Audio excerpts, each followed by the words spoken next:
Hello guys! ఈ మధ్య కాలంలో చాలామంది హెయిర్ అయితే లీవ్ చేస్తూ ఉంటారు. సో, లీవ్ చేసుకున్నప్పుడు చాలామంది సైడ్ పోర్షన్ తీసుకుంటారు. సో, మనం సైడ్ పోర్షన్ తీసుకున్నప్పుడు మనకి పాపిడనేది ఇలా కనిపిస్తూ ఉంటుంది. అలా కాకుండా కొంతమంది ఏం చేస్తారంటే జిగ్‌జాగ్‌గా తీసుకుంటారు. బట్ అయినా కూడా మనకి పాపిడనేది అలా కనిపిస్తూనే ఉంటుంది. సో, మీకలా పాపిడి కనిపించకుండా ఉండడానికి ఈ టిప్ అయితే మీరు ట్రై చేయండి. డెఫినెట్‌లీ మీకు వర్క్ అవుతది.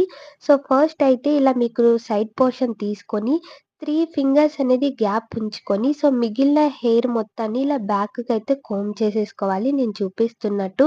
ఆ తర్వాత అక్కడ కొంచెం హెయిర్‌ని రౌండ్ షేప్‌లో తీసుకోవాలి. నేను వీడియోలో చూపిస్తున్నట్టుగా క్లియర్‌గా మీరు అబ్జర్వ్ చేయండి. అలా తీసుకున్న ఆ హెయిర్‌ని ముందుకి దువ్వుకొని మనకి చెవి దగ్గర వెనక్కి తీసుకెళ్ళిపోవాలి. కొంచెం హెయిర్‌ని ముందుకి పుల్ చేసుకొని, అక్కడ ఏదైనా పిన్‌తో ఆ హెయిర్‌ని సెక్యూర్ చేసుకోండి. So, this is the simple అనమాట. సో, తర్వాత బ్యాక్ ఉన్న హెయిర్‌ని కొంచెం సరి చేసుకుంటే, సో, మీరు పాపిడనేది తీసినట్టు క్లియర్‌గా అసలు కనిపించదు. అండ్ మీరు హెయిర్ ఎక్కడి నుంచి తీసుకొచ్చి సైడ్‌కి పెట్టారు అనేది కూడా తెలీదు. ఈ టిప్ అయితే ట్రై చేయండి. డెఫినెట్‌లీ వర్క్ అవుతది. అలా కాకుండా మీరు కొంచెం సైడ్ బ్యాంగ్స్‌ని కూడా వదిలేసుకొని మిగిలిన హెయిర్‌ని బ్యాక్‌కి తీసుకెళ్ళిపోయి క్లిప్ పెట్టేసుకున్నా కూడా చాలా బాగుంటుంది. ఈ టిప్ ఎలా అనిపించిందో మీరు కామెంట్ చేసేయండి. ఇలాంటి వీడియోస్ కోసం సబ్స్క్రైబ్